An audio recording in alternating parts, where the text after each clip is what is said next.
I know your time is valuable, so I'll get right to it. Throughout this episode, I'll be giving out the exact strategies that took me from £100,000 in bad debt to building a $13 million portfolio. But this journey has given me more than wealth. It's inspired a mission to help everyday people like you take control of your financial future. So every week, my team and I pour everything into bringing you market updates and proven strategies because we genuinely believe that everyone deserves financial security. No gimmicks or empty promises, just real insights from someone who has walked this path. And to help spread these insights to others who need them, I truly appreciate if you could subscribe to our channel. When you hit that button, you're telling the algorithm that our content is valuable, which helps us reach more people who deserve this opportunity. You're joining a community dedicated to financial independence for everyone. If you do subscribe, here's my promise. My team and I will make this show better for you every week. We'll listen to your feedback, answer your questions, and continue supporting your journey to financial success. So thank you for being part of this mission. Welcome everybody to the Lunchtime Investor. For those of you who are live, welcome, welcome, welcome, and a big hello to the people that are going to be watching it a little bit later on. And we have myself, Marcus de Maria, and we also have Keith Sullivan in the house. So we're looking forward to this because this episode is about the altcoin season. Is it approaching? That's a question I'm going to be asking you. And remember, you eat, we talk. Although I'm going to try and do some eating as well because it is the Lunchtime Trader after all. So welcome everybody. I can see you on the chat. The market is looking healthier. We're going to be talking about that. Also, the altcoin, is it altcoin or altcoin? I want to say altcoin. I say altcoin. Do you? Well, you Alternative coin. Alt. Okay. Alternative. That's what alt stands for. Alternative coin. So is it alt or alt? Alt. Alt. Okay. Yeah. Alt. Altcoin ETFs are now being approved. This is really exciting news. I know you are really excited about that. Way too much. Hashtag XRP, anyone? And so therefore, it's altcoin season starting. Or altcoin season. And then we're going to talk about AI innovation a little bit, and we're really going to ask people, shall we do like a show on AI next week, for example? Yeah. Although we might have Henry in the house next week, so we got to think about that as well, because people asked, I said, would we like Henry here? And Henry said he could. So let's start. So let's talk about the market in general, Keith. The market is looking healthier. Why is that, Keith? Yeah. So as you know from the past two podcasts, we've just talked about a lot of uncertainty in the market. And the market hates uncertainty because when there is uncertainty, there's a lot more fear in the market, and a lot more fear equals a lot of selling in the market. Now, what we've started to see over the last couple of weeks on the kind of economical side is more certainties come into play. We've seen a potential de-escalation of the China and US trade war. And I don't know if you saw this, but it was pretty funny because the US went, yeah, we're speaking to China and talks are going well. And then China's gone, no, we're not speaking to the US. We haven't had a conversation with them just yet. And then the US went, no, we are speaking to China. We don't know what they're saying. There was back and forth of we are, we're not, we are, we're not, we are, we're not. And the market seemed to favor on this side of the US going, okay, there might be a de-escalation there. And that was one of the biggest challenges they had. Sounds like an escalation. Yeah, we're talking, no, we're not. Yes, we are. No, we're not. It's ridiculous. No, it really is. But again... Who do you believe? That's the thing. Who can you believe nowadays? Who can you believe, honestly? Again, you can't believe one side or the other. Yeah. It's all about what does the market do? How does the market react? And therefore, what do we do to react on that? That's what it's all about. That's all we care about. So you think de-escalation, yeah? Yeah, there is and definitely that's good for the market. Okay. 100%. Right. We've also seen that there was a bit more renewed confidence that the tensions between Russia and Ukraine are simmering down once again. Donald Trump is really pushing on Putin to go, right, we need a resolution here. There's going to be a bit of a ceasefire for a couple of days, and that's next month. So there's potential peace talks might happen again, but this has been going on for, 2 years now? Mm-hmm. So again, bit more certainty coming into play. And the last thing was the... Donald Trump versus China was one war, and now you've got Donald Trump versus Jerome Powell as another one, and he's been blaming Jerome Powell for everything that's happening, and I think he's given a bit more confidence to the market going, look, at this moment in time, and this is crucial, he said, this moment in time, we're not going to remove Jerome Powell from the head of the Fed. Right, so this is the Fed chair, Jerome Powell. Okay. Because he's basically blamed Jerome Powell for the weakness of the US economy and not cutting interest rates quick enough. He wants those interest rates down, Keith. I get that, but Jerome Powell's the face, right? But he doesn't make that decision. It's the FOMC, it's the committee. everyone has to vote. It's not just one person says, this is what we're going to do. They all vote, and it's, are they all in line? Are they not in line? Is a unanimous vote of a rate cut or rate hike or pause? And that's what's happening. And the market's priced in around, I think, 93% chance that there's going to be no cut in the 7th of May. So no rate cut. There we go. So we'll see that. But again, the reason that the market's liking this is there's a lot more certainty coming into play, and we're potentially now seeing a bottom of the market that has been formed. So I'd really like to know from the people, because last week we were talking about, this is, we don't know how long it's going to take, but this is a buying opportunity. I'd just really like to ask everybody in the chat, like, did you get in? Did you use this pullback to get in? Because I know I did slightly. I could have done more, no doubt about it, right? Could have done more. I was feeling a bit of fear there, right? But I did get in.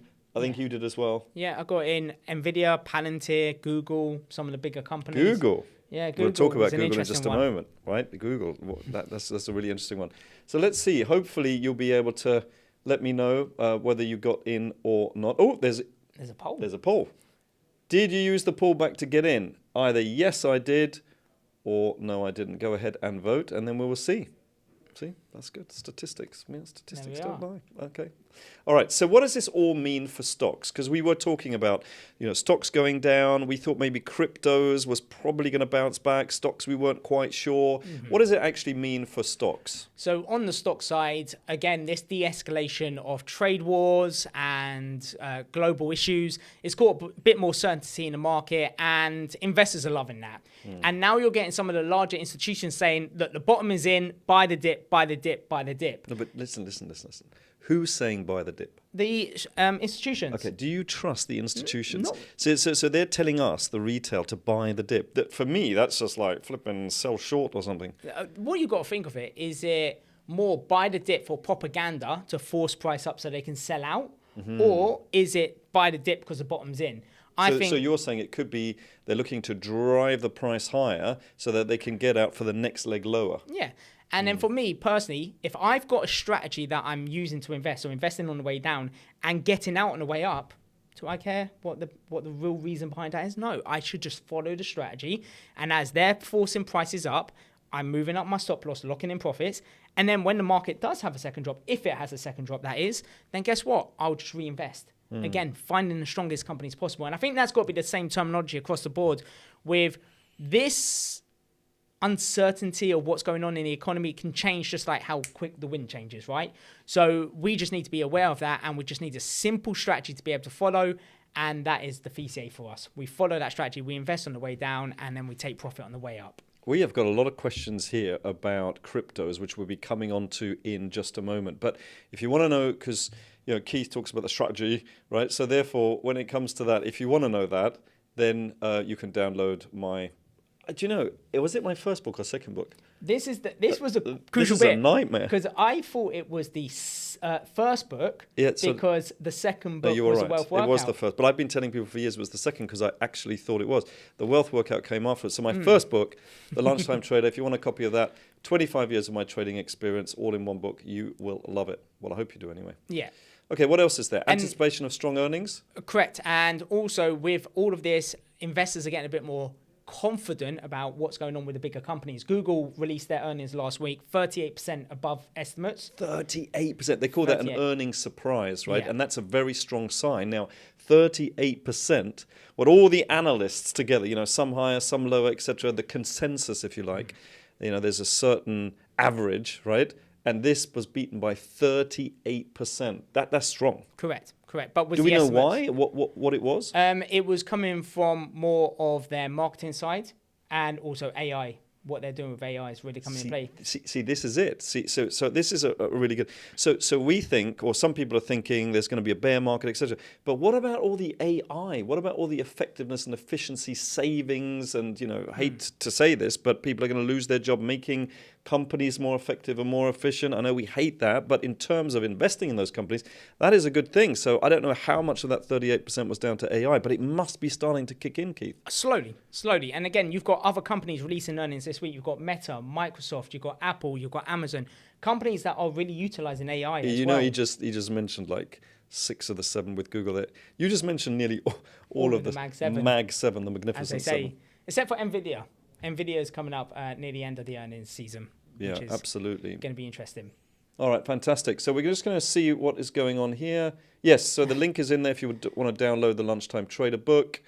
And there's a question on there, how do I open a Coinbase account? I don't think we can cover that on a podcast. Not. I think that's going to be a challenge. You'll have to come on our courses and learn how to do that. Let's have a look at this. Now, this is interesting, right? We cover this every week. It's the fear index, they call it, right? But it has moved from last week from extreme. Should we show this? Let's show this, right? Extreme fear. It was last week, moving to fear. Yeah. So only fear now, not extreme fear. So it's getting better. It's still worse, but it's getting better. But the main thing that I look at here is our original saying of when others are fearful, we must be greedy. And when others are greedy, we must be fearful. And the fact that we're going in from being extreme fear, which causes the market to drop, to now somewhat of a fear, and then potentially into neutral, we can now see a transition from people being bearish in the market because they're fearful, selling, hence why we're buying, to now, okay, everyone is beginning to buy, everyone's getting a bit more comfortable about the market, so what am I going to do? I'm going to buy. And that's what retail mindset is, of the market's shooting up, I'm now getting FOMO, the fear of missing out, so I'm just going to jump in. Yeah, absolutely. And that's a problem. I'm laughing my head off. This is the third episode. Talk about technical challenges. I can just see Manam here just trying to get this on here. And by the time she has, it's definitely going to be time to move on to the slides again. There we go. There we go. All right, brilliant. Big round of applause for Manam there. All right. So let's go back to, so what does that mean? What does that mean? So when we're in extreme fear, it's definitely time to start looking at getting in. Yeah. If it's moving up now from fear to neutral to greed to extreme greed, now it's on fear. So what does that mean? Still time to get in? There's still opportunities there, but I think our mindset has to shift now. We were in an accumulation mindset, investing on the way down, because again, when others are fearful, we have to be greedy. But now we're shifting our mindset from accumulation to now more profit taking. How can I start locking in my profits? Already? Yeah, because don't forget, we've been investing on the way down, and now it's all about, right, the market's beginning to go up. How can I look at taking profits? Okay, look at taking profits. It's a bit early to start taking profits. Well, if we look at Palantir, for example, I was in Palantir for what? A week and a half, 2 weeks? Already 33% up on profits. So I've already managed to put a stop loss 33% up in weeks. It's powerful, but you've got to be in the market for that. You know, when these big, that's a big move. When these moves come, you have to be in the market. So this whole thing about timing the market and having all your money in and waiting, and then, put it in at a certain time, it's just not good, you know. Whereas if you're invested and then you invest a little bit more, then you can take advantage of that. 100%. Yeah. And the one thing that I would always say is, what would you rather have? Yeah. Trying to time the market or spend time in the market? And as investors, we don't want to time the market. We don't care where the bottom is. As long as we're able to buy when it's cheap, we just want to spend that time in the market. But I'm sure that we have people that are watching this and saying, I don't want to be an investor. I want to be a trader. It's sexy. I want to get in. I want to get out. I want to time the market. I'm not like Warren Buffett. I can't be bothered to be worth 100 billion. That's not bad. 100 billion. Yeah. 10 billion would be good. 1 billion would be good. Do people actually realize how much a billion is? I don't think so right now. It is a lot of And the work money. to get there is a lot as well. And 100 billion. Now, so somebody like that is not looking to time the market. Why are we always trying to time the market? It's because people are in a rush. They don't have money and they want money. 100%. Instead of, and this is a favorite phrase that Tony Robbins uses, is that people always, they overestimate what they can do in the short term, but they totally underestimate what they can do over a period of time. So for me, yes, should we call it investing? Should we call it trading? For me, it's just, being in the market. And yes, when the big move comes, you're right, start taking some profits. Okay, what is all of this? Should we move to cryptos now? Let's move over because to I think let's just have a look at who won the quiz. Oh yeah. Let's have the results of the quiz. So I think 65% of you did take advantage of the pullback. 65%? Not bad. That is not, it's got the word bad in it though.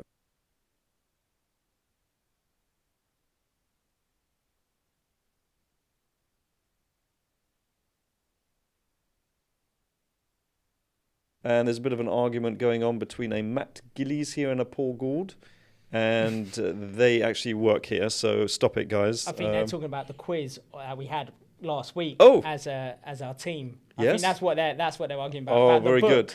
What book came first? Get a room, guys. Get a room. Okay. Let's have a look. Can I have the hard copy instead of the book? I don't think it's just downloadable. Yeah, I think it's just PDF downloadable now.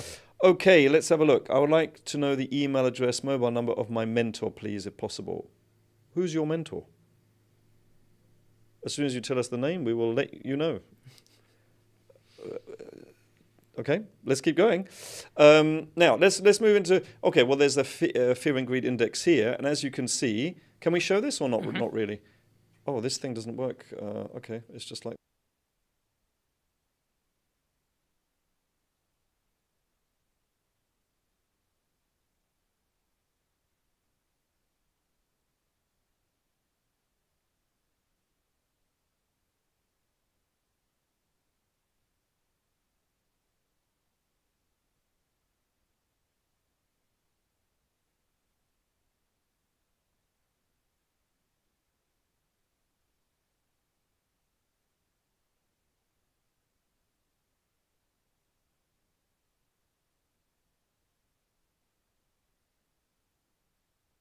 The overall crypto market, for me, that's still risk on asset.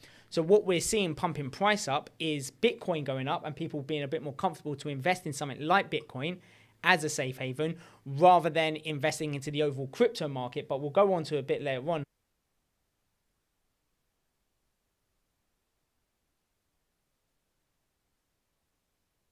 Sound has gone, apparently. Ooh. Slide is stuck and no sound. Give us some feedback. Are we good to go again? We're good to go. How did that happen? Okay, well, we still have teething problems. Episode number 3. Hopefully, we'll get rid of those at some stage. We could do the classic trader teacher joke of I've just taught you the secret of investing and trading. I hope you got that, everybody, because Keith, that was amazing. Unreal. That was like a masterclass there. In 30 seconds. In 30 seconds on how to make a load of money in no time at all with no effort and no money down. There you go. Get rich. I hope you guys enjoyed that, and I hope you took lots and lots of notes there. That was amazing. Okay, good. Let's keep moving on then. So really, Bitcoin is at what at the moment? 94,000, something like that, $95,000. We always talk dollars. Correct. So it's coming back to near its all-time high. It's about what, just over 10% short of that. That is, you know, I mean, we were looking at almost going back down to the 70s at one stage, right? 70,000. And Ethereum, right? Let's take one of the questions here by is it Paul Browning? Paul, yeah. He said earlier. He asked the question. You know, is now a good time, or should I be? And obviously, we can never give advice. That's very important. But what would you do to transfer your Bitcoin into your Ethereum? The hardest thing that you've got to say is what has bigger growth potential, right? And the challenge that we have with cryptocurrency is you don't know which is going to be the leader. Now, obviously, Bitcoin is always going to be the biggest cryptocurrency right now and the scarcity behind it. But what you have to ask yourself is Ethereum going to be the top layer one? What you also have to ask yourself is Salana, is that going to outperform Ethereum? AVAX, are they going to outperform Ethereum? Near Protocol. So it's not about, I'm just going to take all my money out of Bitcoin and put it into Ethereum. Diversification is the best point of having money in different areas of the market, especially with crypto, and being more risk averse. Right, so you're saying definitely don't transfer it all into one. Make sure you diversify. Correct. And if you can, in kind of different subcategories, so that you're not all doing it in real world asset, or some kind of coin to do with exchanges or DeFi. Make sure that you're really... Okay, for me, I just would never sell my Bitcoin. No. That is, for me, the new monetary liquid gold. I just don't want to sell. Now, would I be looking to, funnily enough, you should ask that question, Paul. I actually sold a third of my Ethereum. What did I sell it to? Can you guess? I mean, this was a few months ago. What was it? XRP. Oh, you would say that. Oh, my goodness. It was actually Salana. Maybe it should have been XRP. Because for me, Salana really is the Ethereum killer. If you look at everything that's going on in the market, it's like the black hole sucking everything, and the bigger it gets, the bigger it gets, and the bigger it gets, the bigger it gets. So it's faster, it's cheaper. Most new projects are going onto Salana. Now, does that mean Ethereum is down and out? I wouldn't count it out. I only sold a third of it. I'm still keeping some, but the price action has been poor. It's been really, really poor. But one of the things, if we have a look with Ethereum, they are still the leader for DeFi platforms. being built on Ethereum. So because of their smart contracts, they are leading the way for decentralized finance. So if this is something that is going to come into the modern society using RWAs, then Ethereum might get a bit of a backlash on that and get a bit of a profit take with all of the projects being built on there. So with the prices going back up again, and notice some of them at real all-time, like close to all-time highs, like B&B, for example. So Luca is asking a question here on the chat. He said, hi, please, what do you think? I guess, and thanks for repeating it, by the way, because sometimes we don't see it, so thank you for that. I guess that we'll see a bloody bear market in crypto because the really big players, they want to push down so that they can buy into Bitcoin. So is there going to be a bloody bath now? Is it time for the crystal ball yet? Or? The crystal ball, not yet. But Not yet. I honestly don't think so. I think we've had our pullback. I do think we've had our pullback. We saw a big sell-off from, 108,000 all the way down to around 70,000. So we saw the sell-off happen. Then what happens is we see an oscillation. That oscillation shows us there was a balance between buyers and sellers. Not many people were selling the market. Not many people were trying to push the market up. So there was a balance. And now we're seeing a lot more inflows come back into Bitcoin, which therefore is going to increase price. So I think institutions are looking to Let's show this build in a chart, by the position. way. Did you do this on purpose because you knew this was the next chart? Can we just show this chart? And hopefully the sound doesn't cut out on this one here. But as you can see here, there's real weekly crypto asset flows coming in. Now, I'm assuming, I'm not sure, but these are into the ETFs. Is that possible? I believe they are ETF inflows every single week that we're looking at. So the last time that we saw that was near the end of last year. So look at that this, we had a coming big down, pump down, up. down, down, down, down, down, down, down, down, down, right? And now it's starting to go back up again, which is interesting. But what's interesting about this little chart is you see the pump up during the obviously Bitcoin ETFs and then Donald Trump coming into power. What happened? Bitcoin went to an all-time high. Therefore, inflows went to an all-time high. And then we started to see a drop-off as price began to fall. So that then gives us that interpretation that people were taking profits. That's why we saw outflows. Profits were being taken off the table once Bitcoin surpassed 100,000, which is a psychological barrier for a lot of people. They were like, 100,000, I'm taking profit. And then we're now starting to see a bit of a rally back up where more people are buying back into Bitcoin. Absolutely. And now this is really important news, is that the banks are now being unleashed, if you like. They were on a leash. They were literally like, do not get involved with cryptos. Okay, they're now free to begin supporting. I don't know about all cryptos, but certainly Bitcoin, which is incredibly important. So opening up banking to crypto will really help drive further mainstream adoption.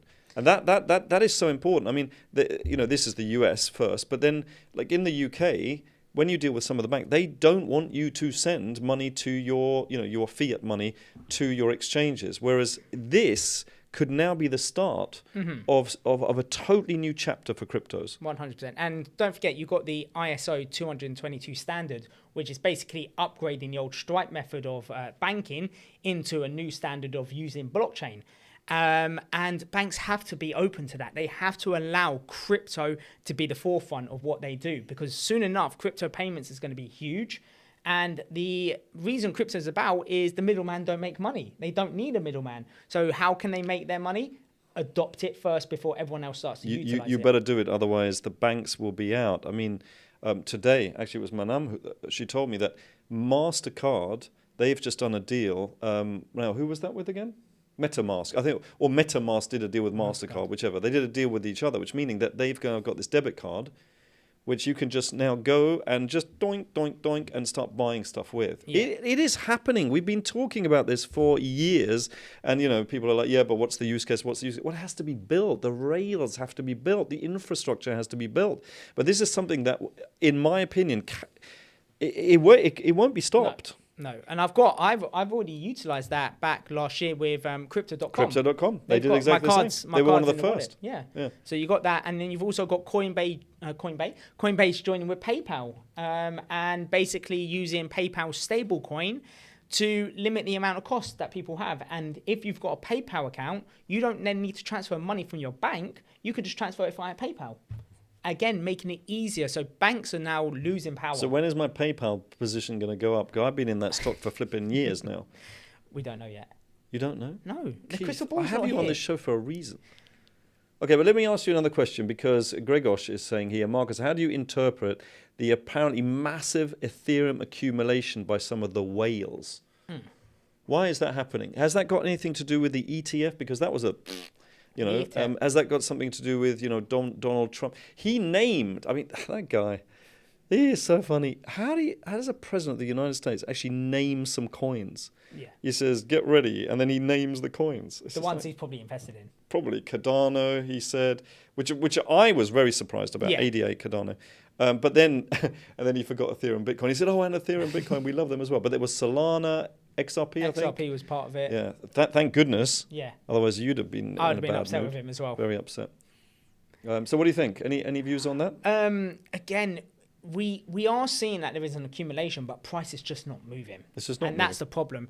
And but they also don't have a limited supply, right? No, it's unlimited. Because that is a problem, yeah. people. That is a problem. The reason that I like, I made a lot of. I don't have any Binance at the moment because I sold it all. But I turned $2,000 into $620,000. $2,000 to $620,000 in 4 years with Binance. Why? Because they every time anybody uses a BNB, a Binance coin, in order to pay for the fees of trading on the exchange. Binance is an exchange, right?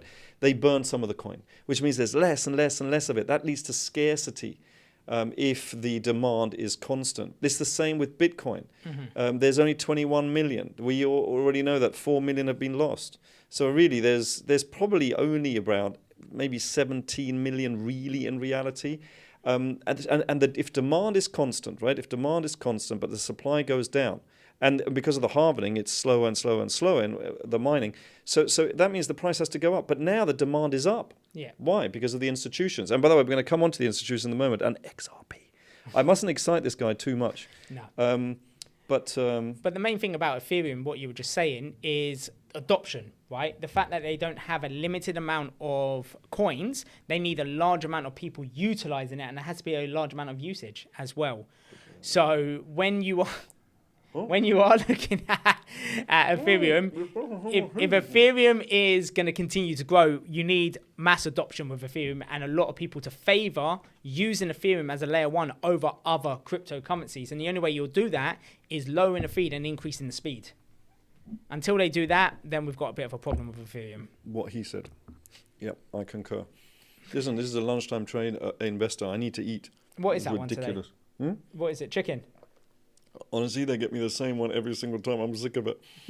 But anyway, let's not go there. Okay, right, let's have a look. What else have we got here? So, I don't think we need to mention this one here. What about this one here? Market cycle over time. Okay, let's get into some specifics here. Altcoin ETFs. So, which one was just, do you know which one was just or given the green light? Which one was that? Do you know? Does anybody know? Hold on, let's ask the chat. Yeah, do they know? ask them first. I'll give them 5 seconds to reply. Have a think about it. It's going to be a hard one. That's a tough one. What do we think? If you don't say it, I'm going to say it. Go for it. XRP. XRP has been I think it's something like 2 to 3 separate ETFs have been given the green light and will be launched over the next few months. That is huge. Yeah, 100%. Allowing a lot more institutional inflow with XRP, and again. So we're talking about billions coming in now. Yeah, not millions or whatever we're investing, right? Billions coming in. What do you think that's going to do to the price? It's going to hopefully shoot price up. Lower, obviously, higher demand, constant supply. Price goes up. Yep. And another thing around Ripple is they're trying to become FCA regulated as well. So they'll be a regulated company. So there's a lot going on. They beat the SEC in their case. So there has been a foundation that's been building up. Ripple. I've been in it since 2017. So it's been a long time coming. You deserve I this. deserve it. Okay, the launch date is set for April the 30th. This is insane. 100%. But do you know what is a bit upsetting is all of these ETFs are coming out in the US, but we don't have an ETF. Well, it's not an ETF in the UK, it's an ETN, Exchange Traded Note. We don't have them just yet. Once we start getting ETNs here in the UK, you can invest that via your ISA, your SIP.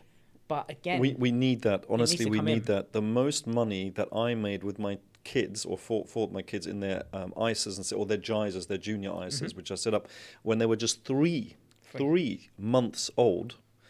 I mean, one of them has got, I can't remember, 645, it went up to 700,000 at one stage. The main way that they did that was we managed to get into a Swedish, I guess, ETN or something. It's like an ETF, but it's an exchange-traded notes on Bitcoin and Ethereum. And then, guess what? Boom, we can't get in anymore. So if I sold out of it, I would not be able to buy back in. So I've just held on for dear life. And it's been amazing. We need to bring this back, and we need to allow people in the UK to invest via their ISAs, their individual savings account, and their SIPs, their self-invested personal pensions, because I tell you, it's set my kids up for life, absolutely already. And they're only 14. There is a way you can do it in the UK, and that is invest into crypto-based companies, Coinbase, MicroStrategy. The proxies, absolutely. And now they have the same for Salana as well, which is really interesting. I've bought into that as well. Let's see what happens there, because I think that'll be interesting. Right, let's talk specifically here about anything else on cryptos. I think that's pretty much it about the ETN and again, ETF, sorry. And the main talking point is now that we're seeing more certainty in the market, we're seeing more inflows coming into the market.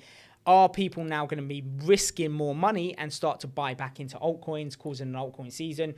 So it is something that we are waiting, and we're starting to see a structure beginning to change, because once you start seeing that the smaller coins are making new higher highs, maybe not an all-time high, but definitely new higher highs above the higher lows, then we should potentially start seeing a bit of a rally up altcoin-wise. I have a question for you, which is very important here, and this is from Kelechi. Says, why the wrap's real, but the fruit is fake? Why is that? First of all, how dare she, Kelechi? I don't know. How dare... What do you mean? I mean... Is it fake? Yeah, it's definitely fake.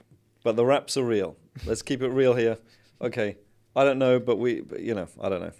All right, what else? AI innovation. Let's talk about this, and then we're going to ask a question to see whether people might be interested. Can we do a poll maybe to see whether people would be interested in us having an episode just on AI? But basically, what is this telling us? AI took center stage in late 2024. The top 10 AI tokens surged by a massive 2,900. This is where it's going here. Now, is this specifically cryptos, but you can do this in stocks as well? It's just that, for every 10% that is made on stocks, you might be looking at 20, 30, 40, 50% in cryptos. Yeah. That's the only thing. So what is an AI agent? Everyone's talking about it. What is an AI agent? So it's basically a company that is working alongside AI and innovation and bringing blockchain to the modern world. That's what we're looking at. So there is one probably well-known company, crypto, that acquired all different other cryptos into one big AI agent, and that is FET. FET. Yeah, FET. So they were their own crypto. Yeah. And then all of a sudden they started acquiring other cryptocurrencies to then become one super AI crypto. Is this the Artificial Intelligence Alliance? Correct. Is that one? Okay.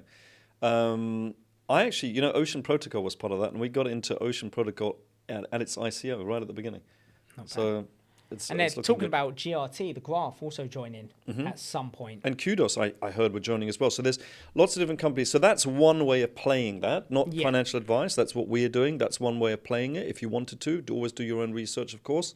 What's it? Can you buy AI agents? You can definitely buy into AI agents. So when you go, for example, if you go on CoinGecko, I like what CoinGecko does, because they sectorize cryptos based on where in the market they work. So for everybody out there, so CoinGecko is like coinmarketcap.com. Yeah. But CoinGecko does the research a little bit differently, and instead of it kind of categorizes it. So you say, well, I'm actually into real world assets. I'm going to do AI, so I'm going to go there. So it just categorizes it differently. So it's worth checking both out, right? Coinmarketcap.com and CoinGecko. 100%. Yeah. And the main thing for me with CoinGecko, it helps me with diversification, making sure I am investing in different areas of the market that I believe are going to grow. This is so important. So what it does is it sectorizes your AI cryptocurrencies and which ones are working for AI and bringing blockchain into the modern world. And one of the things is, when we are looking at the AI boom, the question you've got to ask yourself is, are we going to see an AI boom in the next year? Okay, be it stocks, be it crypto, because if we see one in stocks, we're definitely going to see one in crypto, which means then AI agents can 5, 10, 20x at some point if you're getting in early enough. 20x. Wow. 20x. Those were the days. I mean, this is the kind of thing that happened in 2017. But, that was all about ICOs and things like 2021 was more DeFi. But now it looks like AI seems to be the one that could really, really fly if it hasn't already. So platforms like Virtuals, for example, again, this is just what we are looking at. This isn't financial advice. They offer a no-code tool, so you don't have to do any coding. It no longer have to be technical to create these agents. And this really opens the door for anyone to build agents. Correct. I don't think I could, but I think almost anyone. Let's just say almost anyone. Yeah, usability is massive as well. For new cryptos to be built, they'll look at usability on a platform and say, how simple is it for me to build something? And how can I limit the mistakes that I might make? And this is why you see the likes of Salana. The usability in Salana and building a project on Salana is a lot more simpler than it is on Ethereum, based on the coding. But here's the problem, right? If hundreds to thousands of new AI agents are launched on a daily basis, which one do you get into? It's just like the meme coin craze. Yeah. But this one is AI powered. Correct. So is that what people should be doing? Is maybe getting into putting £10 into every single new AI agent that's out there? So for me, what I do is I have a lot more money in stronger, already established cryptocurrencies because they're down 40, 50, 60, 70%, some of them. So like FET, established AI crypto. So that could be one that you look in, and then all of a sudden you've got a small proportion of your portfolio that you risk. Okay, and it could be called a gamble. It's all about asset allocation, Yeah. right? It's all about making sure that you put the majority of your money into the ones that are safer. And by the way, when we say, like, just because something isn't going to go up 20 times, it's still going to go up a lot, enough for you to make good money. So the AI agents themselves, you know, it's hard to pick winners early, right? It's super hit or miss. Would you agree? 100%. But the protocols, see, I've always been into protocols, but since 2017, it's the infrastructure, right? The protocols, like Virtuals or AI, 16Z or whatever. They power the whole ecosystem. So is that the kind of thing, maybe? This is something that you're definitely, if you go back to your past experience with Binance Coin, BNB, and the money you made with BNB, the reason you invested into it is because of utility, right? You saw that they had a utility and actually solved the problem. That's what you do with some of the smaller cryptos. Do they actually solve a problem? Because like business, you will not buy a business's product if it doesn't solve a problem for you or make your life easier. And it's the same with cryptocurrency. People will not buy into crypto, or cryptos won't have a longer growth path. And this is it. They will buy into it in the short term, but then they dump it and it goes back down, like the meme craze, mainly on and Salana. NFTs. And NFTs, where have they gone? And so if we remember Ethereum, right? The Ethereum during the DeFi boom, I personally am sticking to the protocols. Yes, they might not go up 200 million times, etc. But at least they have, which is what you said, which is that long-term growth. Yeah. Who knows? But it's all about framework, making sure you've got the right framework, you've got the utility, and you're diversified. And again, only risk money you're willing to lose. That is a point there that you have to take on point. Oh, that's so important. That is so important. Listen, I would love to. We're going to do a poll in a moment. We're going to wrap this up. But and I hope you're eat. We need to eat here. What is going? I like to eat at 1 o'clock. Why is that? On the dot. Is it because I'm a man? I think you're a creature of habit, and you create the habit, and now 1 o'clock you got to do it. Absolutely.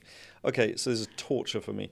I'd love to talk about any of our members. Like, is there anybody that because every week we always celebrate members' wins. Is there anybody? I'm throwing this at you, right? But is there anybody that you can think of that's done really well over the last few weeks? Always doing well, always learned something. I mean, we did a workshop at the weekend. Yeah.